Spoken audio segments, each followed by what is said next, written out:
kiamat, pasti ada tanda-tanda yang bisa kita kenali dan identifikasi. Misalnya tanda fisik hari kiamat di bumi. Bahkan ilmuwan membuat skema-skema yang terjadi, seperti bumi bertabrakan dengan planet lain dan hantaman asteroid. Yang jelas akan ada peristiwa besar yang terjadi di bumi. Salah satunya adalah guncangan yang dahsyat.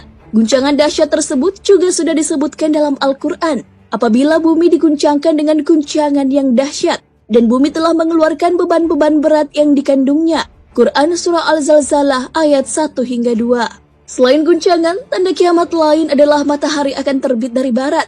Para ilmuwan menyadari bahwa jumlah hari dalam 1 tahun menurun dari waktu ke waktu. Hal ini karena penurunan kecepatan rotasi bumi pada porosnya di depan matahari.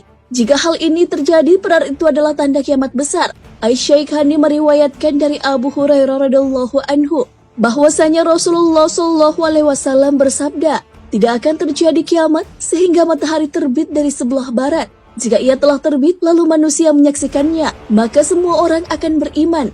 Ketika itu tidaklah bermanfaat bagi iman seseorang yang belum beriman sebelum itu, atau dia belum mengusahakan kebaikan dalam masa imannya. Kiamat juga ditandai dengan munculnya kabut. Hal ini sesuai dengan firman Allah Subhanahu wa Ta'ala.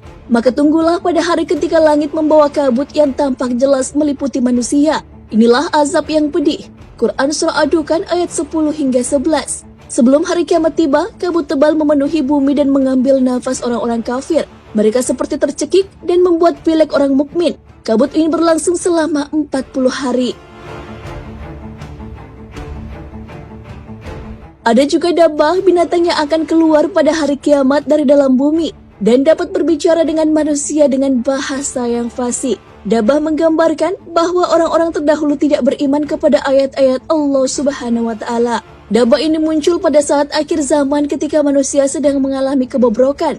Mereka meninggalkan perintah-perintah Allah Subhanahu wa Ta'ala dan mengganti agama yang benar. Dabah keluar dengan membawa tongkat Nabi Musa alaihissalam dan cincin Nabi Sulaiman alaihissalam. Cincin tersebut akan digunakan untuk menandai hidung orang-orang kafir, sedangkan wajah orang mukmin akan bersinar karena tongkat tersebut. Jadi nanti akan bisa terlihat dan dibedakan yang mana orang mukmin dan orang kafir.